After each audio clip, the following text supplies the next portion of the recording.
Welcome to Tripura Info News Update.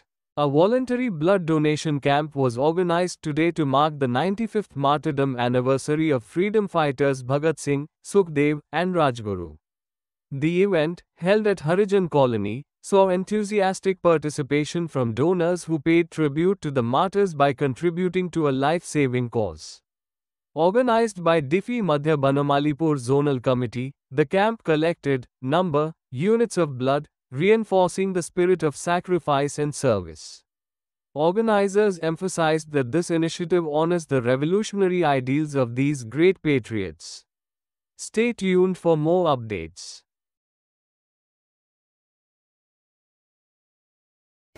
শহীদ ভগৎ সিং, রাজগুরু, সুখদেবের ৯৫তম শহীদ দিবস এবং তারা একসময় ব্রিটিশ রাজের বিরুদ্ধে, যে ব্রিটিশ রাজ সে সময় মানুষের ভাবনা চিন্তার বাইরে ছিল যে তার থেকে স্বাধীনতা পাওয়া সম্ভব, সেই ব্রিটিশ রাজের বিরুদ্ধে লড়াই করতে গিয়ে যাদেরকে শোনানো যায় না তাদেরকে শোনানোর জন্য অ্যাসেম্বলিতে প্রতীকী বিস্ফোরণ ঘটিয়েছিলেন, গোটা পৃথিবীর মানুষকে একটা আওয়াজ পৌঁছানোর জন্য যে এশিয়ার মুক্তিকামী মানুষের লড়াই চলবে।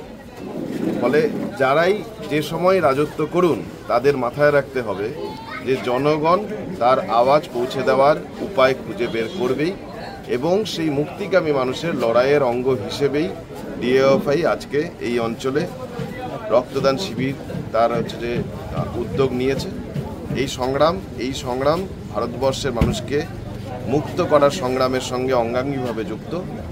যে ইতিহাসের ঐতিহ্য উত্তরাধিকার আমরা বহন করি, তাই নিয়ে আগামী দিনে লড়াই করব। আপনারা পৌঁছে দেবেন সব মানুষের কাছে যে কারা সমাজের উন্নত হয়ে ওঠার, ভালো করার লক্ষ্যে নিজেদের রক্ত দান করছেন, তাদের কথা, তাদের ছবি, তাদের আহ্বান। ধন্যবাদ। রক্তদান তো আমাদের একটা চলমান প্রক্রিয়া। আমরা আমাদের সমস্ত সংগঠনগুলো ইনক্লুডিং আমাদের পার্টি এবং গণসংগঠন এবং শ্রেণী সংগঠন সবাই এটা নিয়মিত একটা কর্মসূচি হিসেবে নিচ্ছে।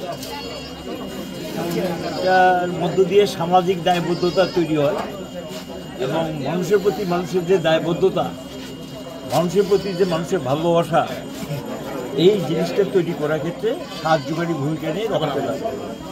তো বামফ্রন্ট সরকারের সময় থেকেই এই কাজ পুরোদমে শুরু হয়েছে। এটাকে গণ আন্দোলনে পরিণত করা হয়েছে। একসময় রক্তের কোনো অভাব ছিল না, তো এখন তো হাসপাতালগুলিতে রক্ত স্বল্পতা চলছে, অনেকেই রক্ত ডিফিউশন দিয়ে রক্ত পান না।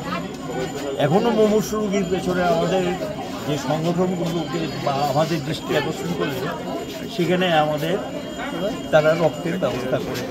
এমনিতেই তো একটা চলছে শিবির, প্রতিনিয়ত শিবির দিয়ে করছে, তারপরেও যদি কেউ অসুবিধা করে সেখানে রক্তদান করে যাচ্ছে।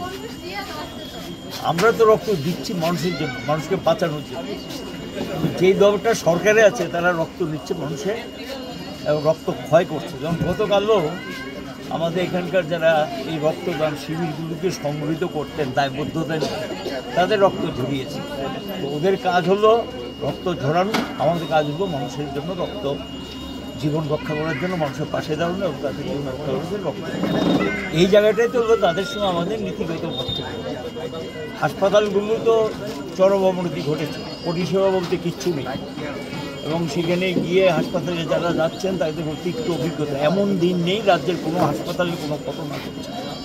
কালকে আমি যখন জীবিতে আমাদের তাদের চিকিৎসা চলছে, একজন রুগী উত্তেজিত হয়ে ডাক্তারের গায়ে হাত তুলতে গেছে এবং তার উত্তেজনার কারণটা হলো ডাক্তারের কোনো দোষ নেই, ডাক্তার লিখে দিয়েছে তারপর তো কোনো পরীক্ষা নিরীক্ষা করার জন্য।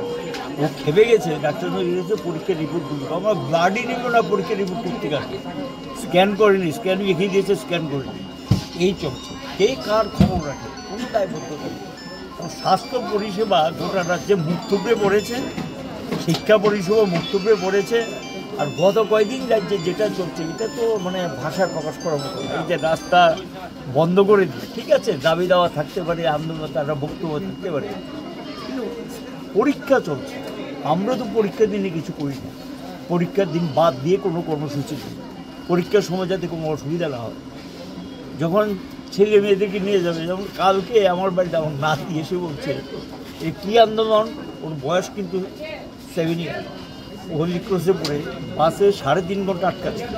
তার প্রতিক্রিয়া কালকে আমাকে সাংঘাতিকভাবে প্রকাশ করছে। আমি প্রসঙ্গক্রমে বলছি, সেদিন যে হয়েছে আগরতলার সব গোটা রাজ্যে গত 2-3 দিন যাবত যেটা চলছে, এগুলি তো সরকার এবং ওই দলটা যারা করছে তাদের গোটা মানুষকে কেন সাবানো হচ্ছে?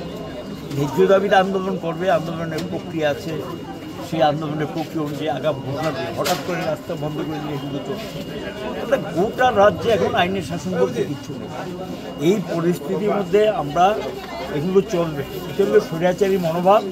আমরা গণতন্ত্রে বিশ্বাস করি এবং সেই দৃষ্টিভঙ্গি নিয়েই কিন্তু শুধু আন্দোলনের জন্য আন্দোলন করি না, লড়াইয়ের জন্য লড়াই করি না। আমাদের সাধ্যের মধ্যে যা আছে সেখানে মানুষের পাশে দাঁড়াও। যেমন গতকালও এই যে ঘটনাটা ঘটলো, এটা কিচ্ছু না, কিন্তু 3টা দাবি। ওখানকার রাস্তাঘাটগুলো স্পেসিফিক নির্ধারিত করে যেগুলো খারাপ সেগুলো ঠিক করা, আর ওখানে পানীয় জলের সংখ্যালঘু এলাকাটাতে পানীয় জল সরবরাহ চলছে না। এই 2-3টা নির্দিষ্ট দাবি নেই, কিন্তু একটা তাও কিন্তু এটা এমন না যে একটা বিক্ষোভ মিছিল, প্রচারধর্মী একটা কর্মসূচি করেছে পথসভা। এখানে গিয়ে আক্রমণটা সংঘটিত করছে, রক্ত চালানো, কে না চিনে তাদেরকে মুখ ঢেকে গিয়ে এগুলো করছে। আসলে কি কেউ কথা বলতে পারবে না, কেউ তার মতামত প্রকাশ করতে পারবে না, ব্যক্তি স্বাধীনতা আক্রান্ত। এখানে শাসক দল যা বলবে সেটা সবাইকে মেনে নিতে হবে। প্রতিবাদের সমস্ত কণ্ঠকে স্তব্ধ করে দিচ্ছে। এটার বিরুদ্ধেই আমরা মনে করি যে মানুষ এটাকে মেনে নেবে, এটার বিরুদ্ধে সোচ্চার হবে, প্রতিবাদে সামিল হবে। ইতিমধ্যেই 10টি ট্রেড ইউনিয়ন অলরেডি ঐক্যবদ্ধভাবে তারা রুখে দাঁড়িয়েছেন, কৃষক সংগঠনগুলো ঘুরে দাঁড়িয়েছেন এবং তারা মোদী সরকারকে 1 বছরের উপর সময় দিয়েছে, কিন্তু দেখা গেল যে মোদী সরকারের কোনো চেঞ্জ নেই দৃষ্টিভঙ্গি। এই কারণেই দেখবেন আপনার 30 তারিখে এখানে একটা কনভেনশন হচ্ছে সমস্ত ট্রেড ইউনিয়ন আহ্বান।